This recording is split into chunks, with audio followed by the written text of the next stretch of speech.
Hey, we're here with Neal Wagner. I always have issues pronouncing these names. How you doing? All right. Tell us a little bit about yourself. So I'm a technical staff member at MIT Lincoln Laboratory in the Cyber Analytics and Decision Systems group. So what do you do on the day-to-day basis, of course, that you're able to share with us?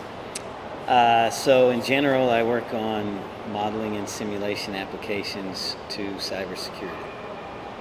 That's an interesting topic. At some point we talked about it last year in the sense that there are not that many people that use modeling and simulation for cyber. And second, there is a lot of prevalence for the use of the emulated system or physical system for this. So how do you put your research, or how do you convince people that modeling and simulation has a use for cyber?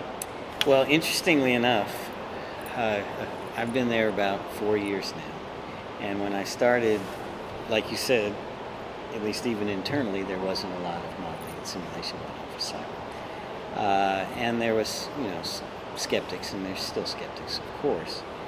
But lately, people have realized that there's very little alternative because it is so expensive to do other kinds of tests that maybe sometimes begrudgingly they come to modeling and simulation because they have no other way to assess some very important things that they might want to assess for security postures of networks and ways of defending against threats, and they have no other alternative to do it. So, but it is a challenge, and you always want to.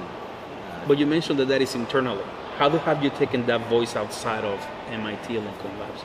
Right. Well, that was internal. That was internal. That's less internal now, and it's also sort of in the sponsors that we deal with.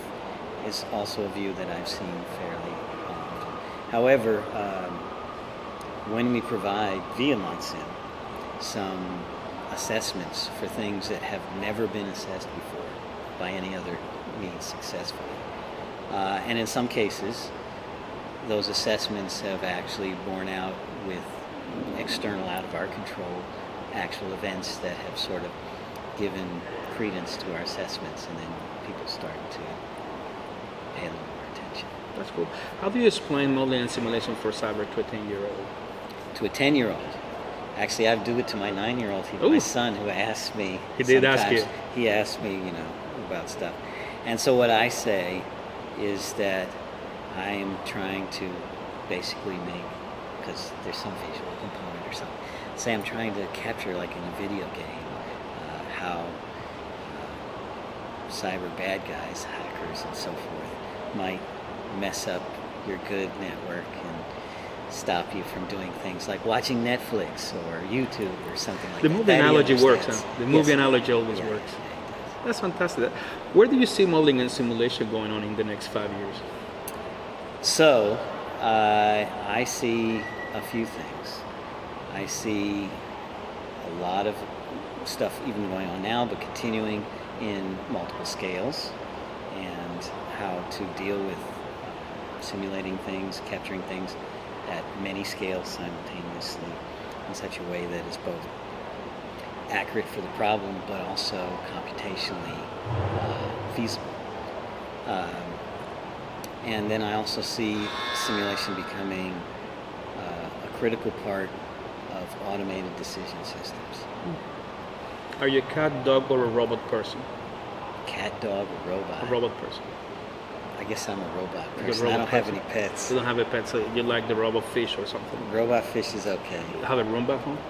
I don't have a Roomba at home, but my daughter wanted a cat very badly, and we ended up buying off eBay a robotic cat. It had fur, but it would move around, and it was random, and so. You see, I knew I was going to find somebody that would say robot. And it would, and it would purr every now and then. And that satisfied her, so we didn't have to actually get it. That is awesome.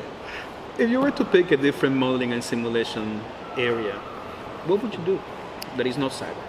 Oh, a different domain? Different domain.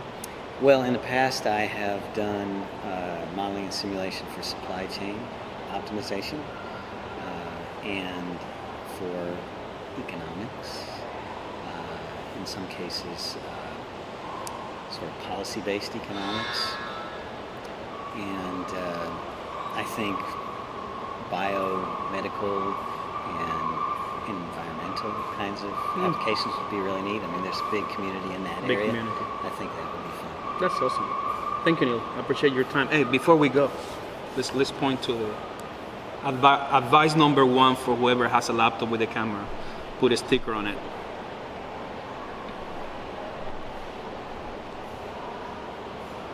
Thanks. No problem. Appreciate it.